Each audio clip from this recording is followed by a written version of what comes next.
Welcome to Out of the Box with Christine, the podcast for conscious entrepreneurs. Are you willing to step into your greatness? Are you ready to shine? Well, get ready, Truth Seeker. You're in for an amazing ride. And now, here's the host of the show, Christine Blosdale.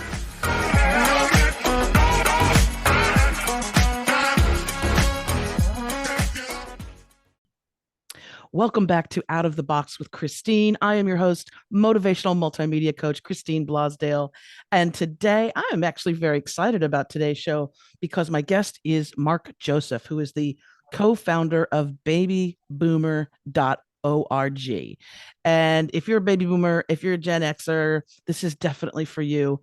I am so excited because I want to talk about, Marc, I want to talk about this explosion of creativity and entrepreneurs who are creating their own business at a much later in life time frame, especially compared to our grandparents, our parents and our grandparents.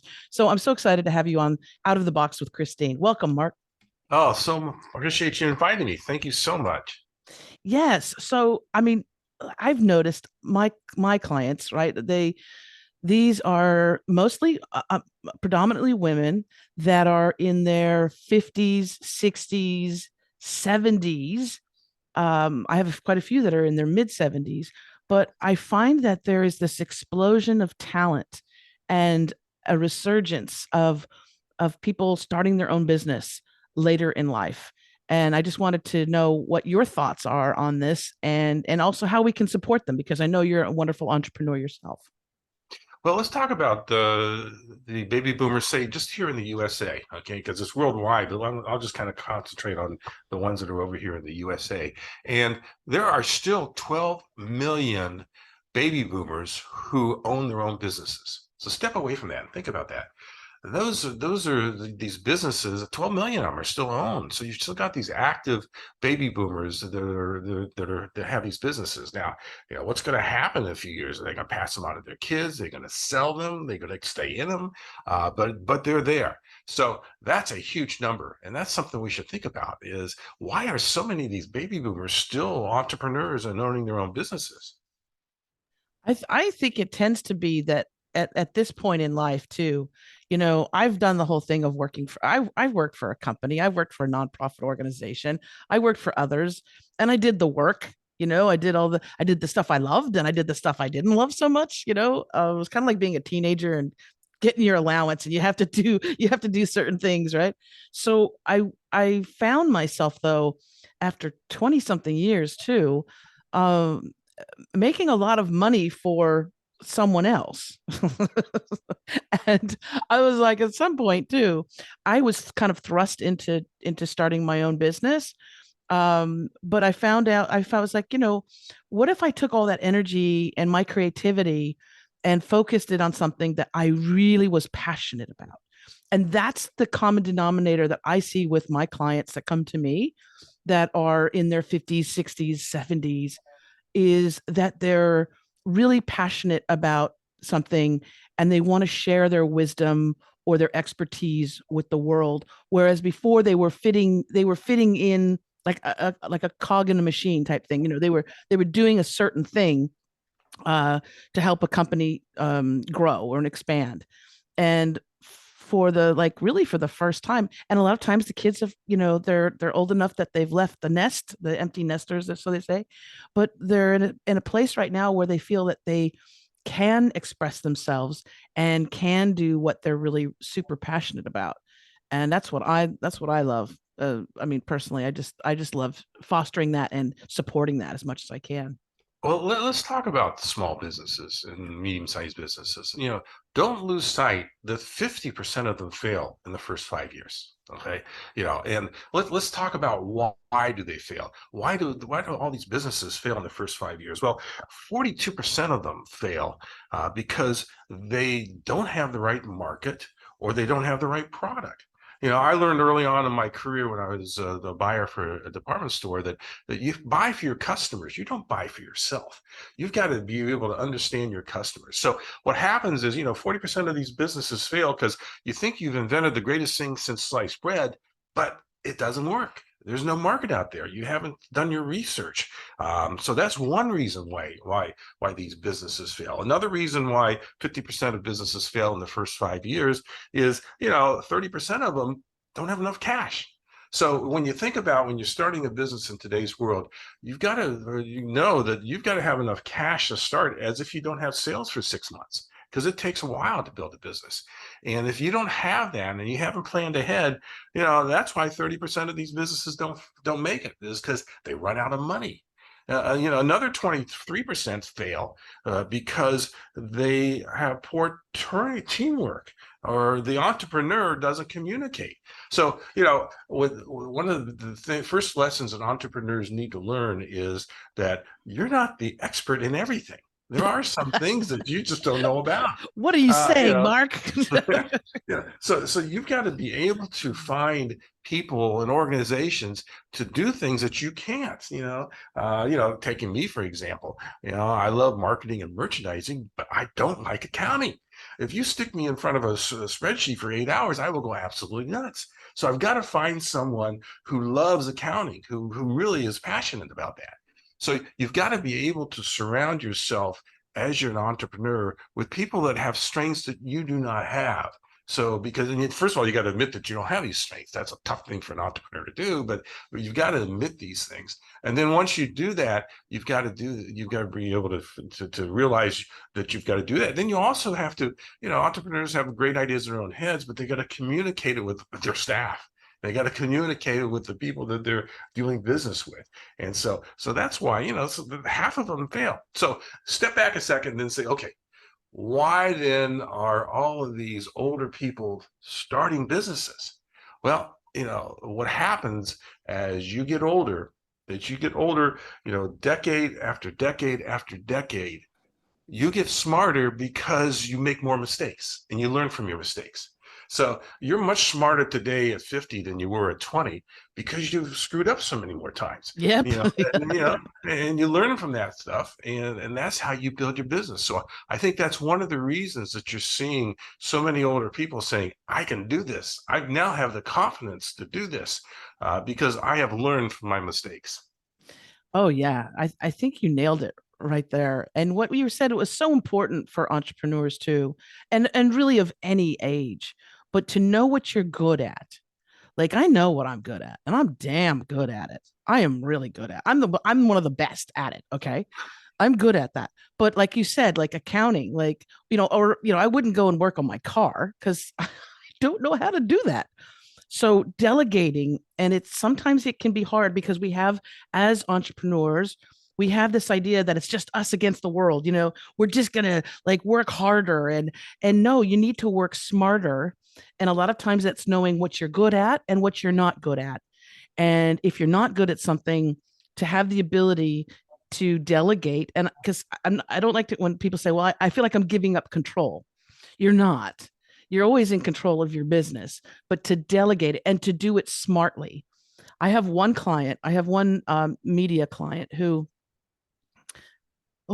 gave the keys to the castle, so to speak, to someone that they hired very inexpensively through one of these online things where the person don't know where they're from, don't know who they are or where they're from really, but they were cheap, right?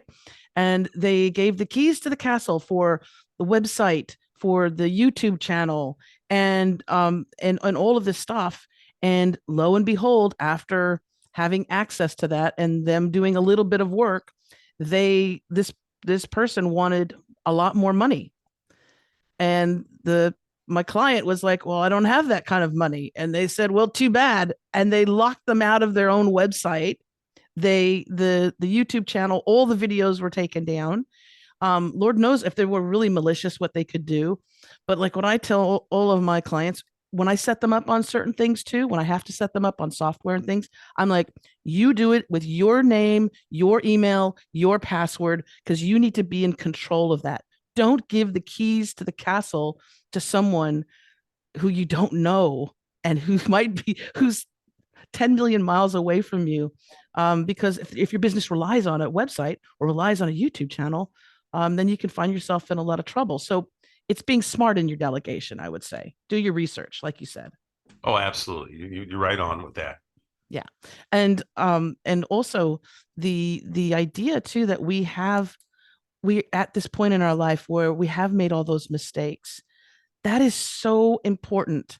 And I also think for those people who are in, let's say, human resources, who are in charge of bringing on people, hiring people into their businesses, their companies, their organizations, look at the person who is in their 50s, 60s, heck, 70s. If they're applying, look at those people because they've been around the block and they have known what works, what doesn't work. They're not fresh out of, fresh out of the oven going, "Oh, let me try this, let me try that." They've already kind of been around the block and they know, hopefully by that point they'll know also some people skills.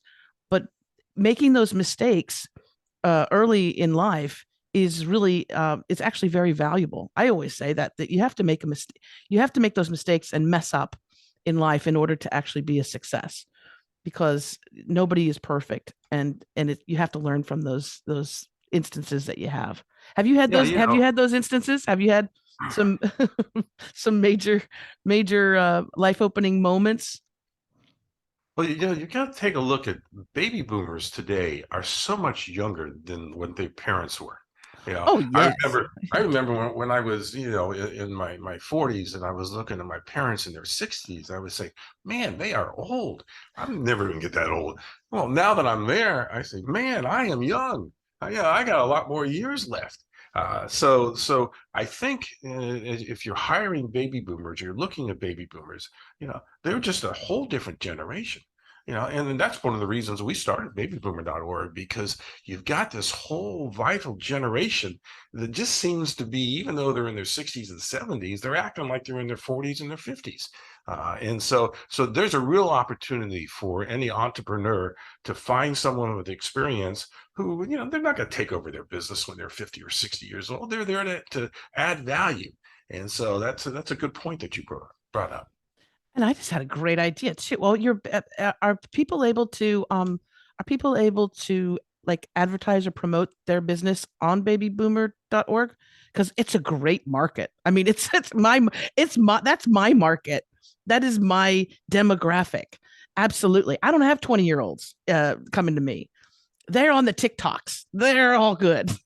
I've got the 50s, the 60s, the 70s. I have one client he's a blessing. He's 81 years old and he wants to start a podcast. He wants to do a legacy. He wants to have his life story. It's not to make money. It's just for legacy purposes. But my goodness, he's brave to take on the technology and everything. But yeah, are there ways for people if they wanted to reach your audience at babyboomer.org? Well, there you go. You just gave us a great idea. Tomorrow, there will be ways. I'm a motivational multimedia coach, Mark. That's what I do. I think of these things. Absolutely. It is. Yeah. And all the disposable income, because they're not spending it all on their kids.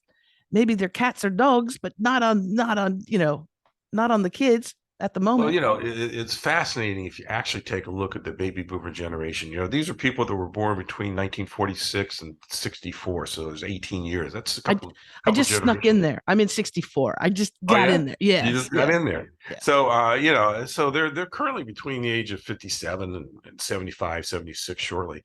But here in the US, there are 71.6 million of them. That's a huge number. That's bigger than most countries. And they hold 51% of the wealth. So yes, you're absolutely right. They Mm-hmm. own a lot of the dollars. They hold 70% of the disposable income here in the US. So they're the ones out there spending the money. They spent last year 548 billion. That's with a B, dollars. Wow. This generation, they spent more than any other generation has spent per transaction ever. Their net worth of baby boomers is $70 trillion. I don't even know what trillion is, but it's $70 trillion out there. Yeah, they hold $20 trillion of stocks and mutual funds. The average baby boomer today spends $63,000 a year. You can't say that from the generations before us. So No. you're absolutely right. This is a very wealthy kind of generation that's got money to spend, money to share, and they still want to work.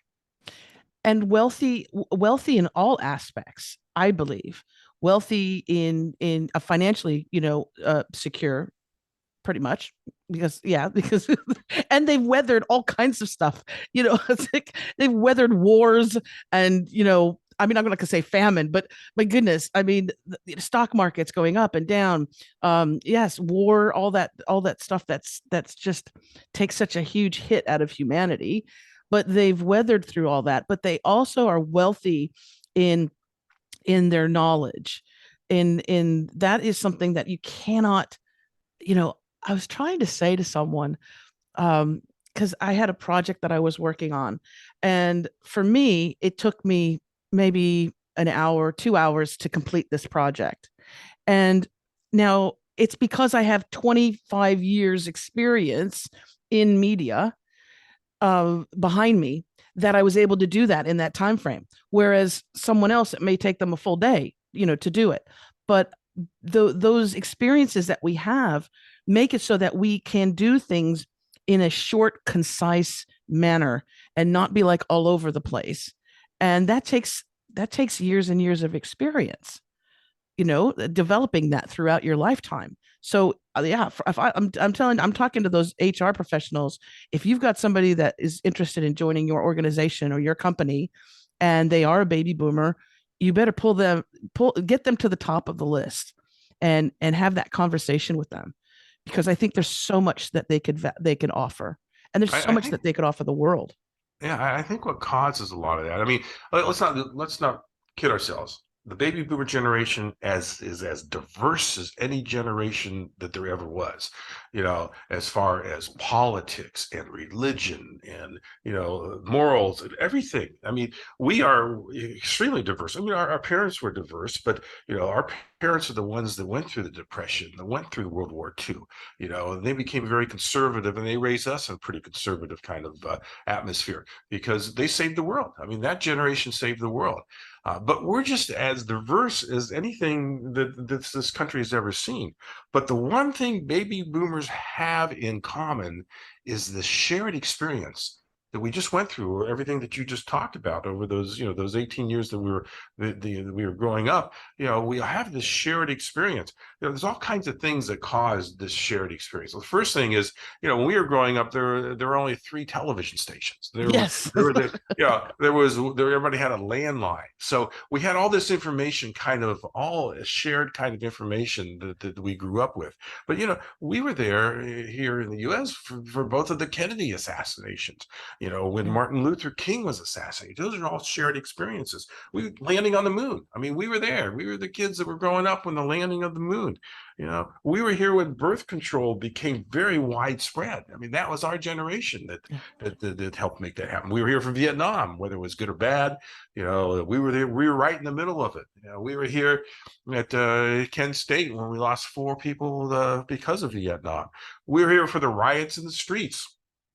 But what we have all in common is music. Think about the music. I mean, we have Elvis and the Beach Boys and the Beatles and Three Dog Night. And, we've got the Supremes, and we got all of the great songs that we all have in common. That you put the music on, we all happen to start to dance. We share that experience. We share the movie experience. We had Butch Cassidy and Sundance Kid. We had Jaws and all the Spielberg movies.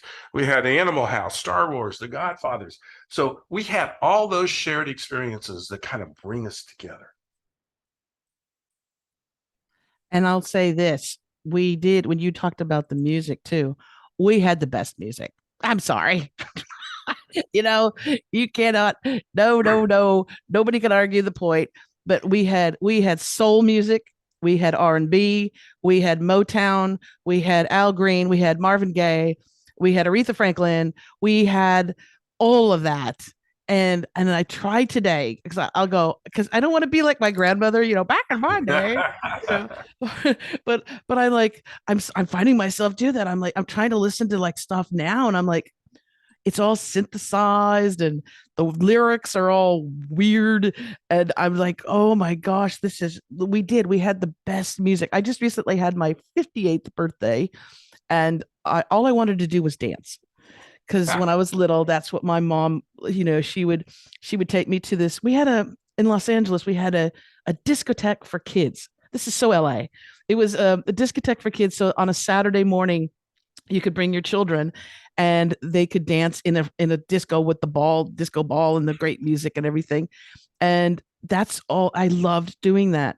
And so that's what I wanted to do for my birthday. So we got a Spotify list together and played all the greats, the Jackson 5, you know, all that great music. And it brought back a lot of memories for me and for my friends, because they were like, I love this song. I was like, I know we had great music back then as well. And you're right. We lived through, I came in because I was born in 64. So I came into, and I think even though I was a baby, there was a general feeling that, especially in America, that with all the tragedy, with the Kennedy's assassination. I mean, geez, both Bobby and our president John F. Kennedy, and Martin and Malcolm, and there was so much. There was the racism that was happening, right? There was also the birth of the feminist movement or the women's movement. That came along with birth control and entry into the workforce more and more. But there was a bit of a sadness. I noticed when I came into this planet, there was a bit of sadness, and I think that was partly because of those shocks that those on a global scale, right? But so many people were taken, and leaders and people that a lot of Americans looked up to as well. the interesting thing you brought up earlier is experiences with your parents and your grandparents. And if you think about it, we all have memories of our grandparents, and you think about how did they influence us. And again, the grandparents, they came through difficult with the Depression and World War II. What did they leave with us? What are the great memories that we have? And it's up to us as baby boomers ourselves is to help create those memories for the greatest generation coming up today. I am totally convinced that these kids that are 1 to 10 years old today are going to become the greatest generation this world has ever known. I mean, when you think about it, as soon as they come out of the womb, they're on the internet. They got their own iPhones. They got their, they are exposed to all kinds of electronic things. And when they're 1, 2, 3, 4 years old, I mean, I didn't get on the internet till I was 40 years old. So, it's a whole different world coming up here. So we, as baby boomers, who are many of us grandparents and a lot of us still parents, we have to influence this greatest generation and teach them, again, going back to, we got all this knowledge because we failed so many times, teach them how about life beyond just what's on the internet. We've got to be able to balance that, and it's important for us as baby boomers and grandparents to get involved now with these kids. Oh, I so agree with you. Experiences, because my whole childhood is so much as my grandmother. So much of my those beautiful moments was with my grandmother, and they weren't moments on the internet. They were little trips driving out to Arizona, or just playing a sporting game and then looking up and seeing my grandmother there. But just all those things, those experiences that my grandmother gave me. And you know what, too, for us baby boomers, we learned from our grandparents much more than I think in any generation, because as at that time, a lot of times both parents, or if you had, I had my parents divorced. So if you're a single parent, you're working, you got to take care of the bills, you got to pay, get the food on the table. So the grandparent would be a lot of times the one that would be taking care or looking after the children, right? And for me, that bond that I had with my grandmother was so strong that I learned from her. And she was one of these people too that she was an Aries, and so she could get really angry. But it was like she'd blow up, and then it would be done. It'd be done. It would be over. But her resilience is what I admired, and I believe that I picked that from her. I got that. I that was my inheritance. She didn't have any money, but I got that resilience of, if something goes wrong, okay, all right, well, let's try again, or let's try something else.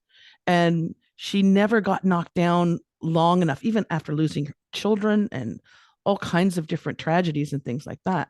And you're right, she went through the Depression. That was a tough time for America as well. But I think I look back very fondly. Did you have a wonderful relationship with a grandparent? Yeah, I was very lucky. My grandmother lived a couple blocks away. My Me uncle lived too. up the street. Yes. Yeah, Did you ride your bike to her house, or yeah, walk to their house? yeah. The whole different generation. I mean, because today my kids, I got two grandkids here in Arizona. I've got two in Texas, and I got two in Orlando, Florida. So it's a whole different way of raising kids. But we talked about the great things of the baby boomer generation, but there really is an underbelly that I'm real concerned about.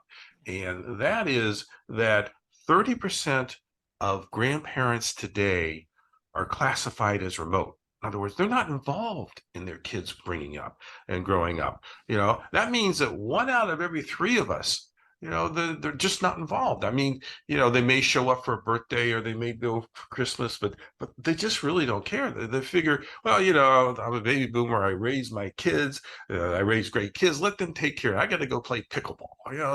There's all kinds of reasons. I mean, but a lot of that. So that means one out of every three of us. I mean, that's a big number. That's something that somehow we got to fix that. Because with COVID and everything else that's happening, we're dying faster. We're not around as long as we used to be, and so we've got to get more involved. Now, a lot of that is caused by us as the grandparents. In other words, there's all kinds of reasons why we may not be involved with our kids, grandkids growing up. One reason is we may not have liked the spouse that our kid married. Okay, that causes strain. Right. That mean, we may be giving our kids unsolicited advice. And they say, hey, you taught me well, I'll be the boss here. You don't have to be the boss here. We may be doing that. We may show up at their house unannounced, and the kids don't like that. They don't like those grandparents involved. But undermining our children's authority with their kids is causing problems between our generation and the younger generation. Tendency for us to play favorites, and I've got 6 grandkids. I have a favorite, but I'm not going to tell you. I'm not going to tell them. I'm not even going to tell my wife. It's because you can't play those favorites. We manipulate these little kids. That causes problems. We may not have the empathy that it takes to raise a 3 and 4-year-old. And so that causes problems. So grandparents, we may demand kids to do this. We may buy them with vacations and money. So we are the ones causing a lot of that problem, and we as a generation have to wake up to that. And we've got to get more involved in the raising of this greatest generation that's coming up. Oh, I wholeheartedly agree. I love that. Oh, what a great way to wrap up this show. I love that. So that's a good call out for people, if you do have grandkids, to see about how you can make an impact. Because I would love to one day have have grandkids where they look at me in the same way that I looked at my grandmother, and gain knowledge and wisdom, and also forgiveness as well, because my grandma, everybody's got shortcomings. And when you have someone who takes care of you all the time, you get to see everything about them. And you go, okay, grandma, I'll forgive you for that. But it's so important. I think it is. I think it's really, really important, because it's a unique relationship that the baby boomer generation can have with this next generation, which my guest, Marc Joseph, says is the greatest generation. So we will see. We will see. Marc, how can people find out more about the baby boomer generation and more about your website? Where should they go? So easily, just go to babyboomer.org. You can come onto the site and see all kinds of stuff. I've written a couple books. My children's book is I Don't Want to Turn 3. And they can find that on gramsjeffrey.com. We've got that, or it's on Amazon or Barnes and Noble, about other 100 sites out of that. My first book that I wrote was a business book called The Secrets of Retailing: How to Beat Walmart, and that's available on Amazon and so forth too. So, any of those ways to find us, just come to babyboomer.org, because we want you to be part of the conversation.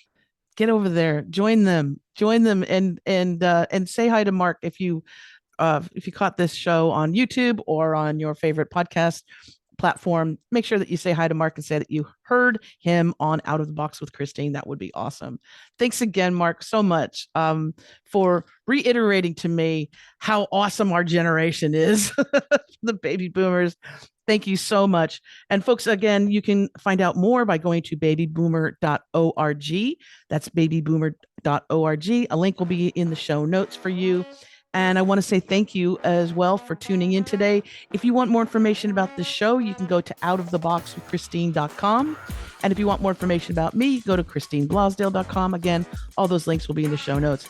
If you enjoyed this, and if you think someone else could enjoy this, one of your friends, one of your family members, share it with them. Share this program with them so that they can also hear my beautiful guest, Marc Joseph. All right. Thanks again, Marc. Thank you, wonderful listeners and viewers on YouTube. And as I always say, remember to think outside of that damn box. Bye for now.